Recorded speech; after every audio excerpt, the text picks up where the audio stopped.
Yo, what is good, YouTube, and welcome back to another JC2K video. Today's video, we are going to be breaking down if it was worth getting your unlimited rings this year for these 100 overall rewards that came out today here in NBA 2K24 My Team. That is pretty much just the point of this video is, was it worth doing? And if you are close, like, for example, I am, where I'm at 21 rings right now, is it worth completing now, finishing your rings if you're at 18 rings or 20 rings or 22 rings, whatever the case may be? If you're relatively close and can attain that in the next few weeks, is it worth doing now? So before we hop into the video, if you haven't already, make sure you hit that subscribe button. Help me push towards the 30,000 subscriber mark on the channel. I upload every single day. Tons of consistent daily My Team content. Would really appreciate it if y'all do subscribe. Without further ado, let's hop right into it and let's discuss. So starting off, let's just go in here and let's just get this done. So massive shout out, by the way, to my boy Anthony for letting me use his account to record this video. We are going to lock in this NBA Finals Exchange event card right here, which is literally how you get these cards. Just in case you're wondering how to get these 300 overalls, well, you have to do, just for those of y'all real quickly who are wondering how to get these cards, because I know some people don't honestly know. And if that's you, that's totally fine. I just want to explain it real quickly before we hop into it.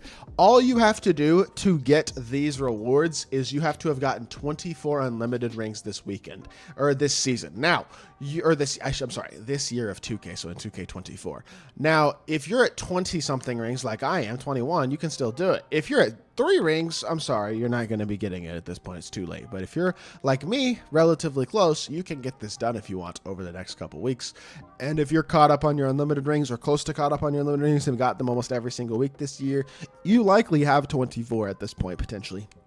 Now, getting those 24 unlimited rings gets you a variety of things, honestly, because you've gotten several other solid rewards this year if you've been keeping up with your rings with like MT and Hall of Fame badges and a coach card. And this was actually some pretty good cards in this pack back when this was made available originally. So just like in general, I feel like there's been some pretty good rewards this year for sure. But this reward is a little meh, honestly, as the final reward. And you will get that exchange card automatically when you get your 24th ring.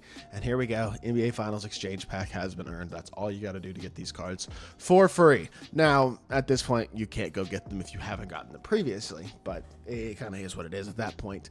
I do like that you get all 4 cards. I think that's really, really good. And I will say this 100 overall animation is very neat. It's kind of cool to see all these cards jiggling like this. But I just don't love the fact that it's Bob Cousy as one of the rewards. Like a 6'1" point guard, that's so, I don't know. This card does not excite me at all, to be honest. The other 3 all have various levels of intrigue to me between Oscar, John Havlicek, and Moses Malone. But I'm going to be completely honest, I'm still most certainly a little bit disappointed. Like, as a whole, is this worth it as a year-long reward? In my personal opinion, not really. Like, if you are at this point, if you're at 18 rings, you need 6 more rings to get this. You're not going to get this card till the middle of July, these cards, even if you do it every single week.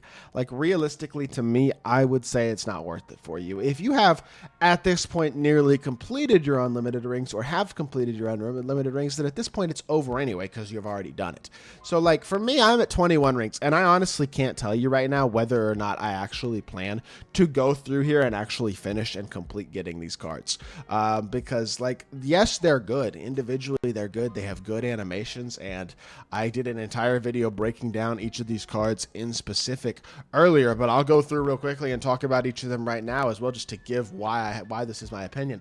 Yes, it's 4 free 100 overalls. Yes, it's the first free 100 overalls of the year, and I know to a lot of people that's really exciting.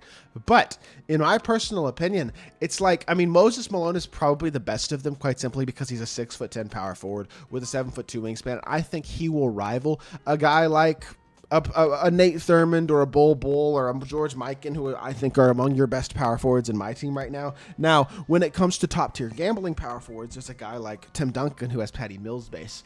Kind of hard for me to argue that Moses Malone is better than that. Now, Moses Malone does have obviously basically perfect stats and badges, and also has pretty much perfect stays, it looks like, including the Jamal Murray behind the back and everything.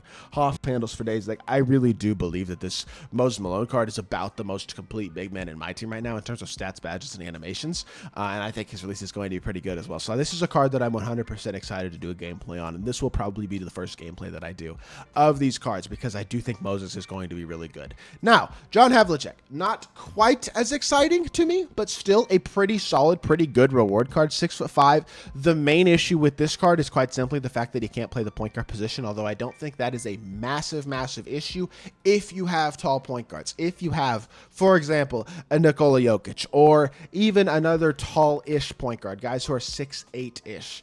Obviously, point guard Larry Bird would be ideal, as would be Ben Simmons, but those guys are gambling-only cards, so they may not be super likely. If you have a Clyde Drexler point guard at 6'7", he might be a good option, but in general, like especially point guard Jokic, if you have point guard Jokic, Havlicek fits absolutely perfectly next to him. You really want Havlicek at the 2 to be your shortest player on the court still, though, if at all possible. You don't want him to have to guard taller players. Ideally, he's guarding a 6'5", 6'6", 6'7" guy himself, but a lot of people are playing lineups that have their shortest player being like 6'8" Glen Rice at this point. Now, I think he can guard Glen Rice decently well. He's got a pretty decent player build. Obviously, the stats and badges are absolutely exceptional as well, and he is just as complete as Moses Malone with a release that I honestly think is probably better than Moses Malone's. Like, this John Havlicek card is also absolutely awesome, and if used properly in the right lineup where he is the shortest player and the only guy really even close to his height, like if you use him next to 6'11" Jokic at point guard with a 6'9" or 6'10" small forward and then a 7-foot-ish power forward and a 7'2" center, you are going to be just fine. This John Havlicek can be used on a competitive level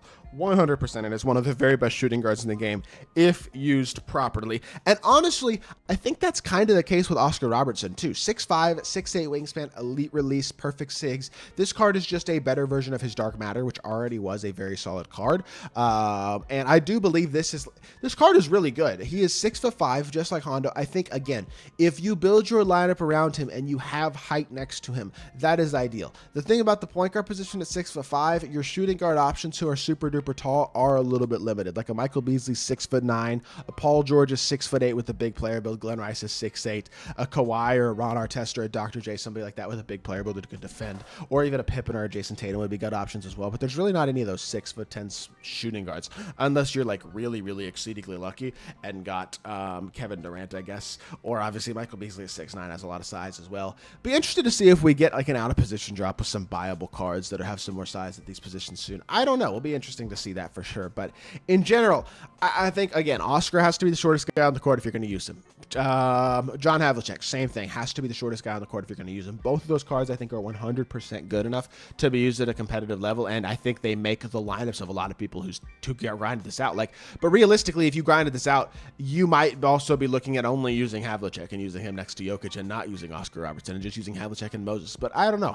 Oscar's he's in a spot where I think he's going to make some teams, but not every team, depending for people who get him. Like, I don't know if everybody who gets him is going to use this card, but I think a lot of people will. Whereas I think Moses and Havlicek are more likely to be used on like the vast majority of teams that got them, because unless you have like the best cards in the game literally at almost every single position, you're probably going to have a spot for those two guys. Bob Cousy, you're probably not going to have a spot for him. He is 6'1". His animations are still good. I'll do gameplay on him, but he does not have the excitement factor to me as the other three cards do. So, to conclude the video, was this worth grinding? Yeah-ish. It just depends on your team. The honest truth is, I can't give you a yes or no. If you are close to it, I would recommend probably finishing it. I'm looking at it right now and thinking I will probably finish it, but I can't promise that. I have not been enjoying this game. I may not. If I was enjoying the game more, I definitely would, because these cards would certainly help my lineup. Moses and Havlicek would help my lineup, and I think they'd help a lot of y'all's lineups as well, especially if you've been playing without gambling like I recommend. So, in general, I don't hate this. I'm not going to bash it, but I also don't love it either, and that's where I kind of am, is lukewarm. Meh. Like I said in my video earlier, I think it's a sack fly when it could have been a grand slam. Could be worse, but it's not amazing. So that is my honest conclusion with this content. Hope y'all did enjoy this video. If you did, make sure you hit that like button, leave a comment, and subscribe. I'll be back with more 2K content very, very soon, and I appreciate y'all. Peace.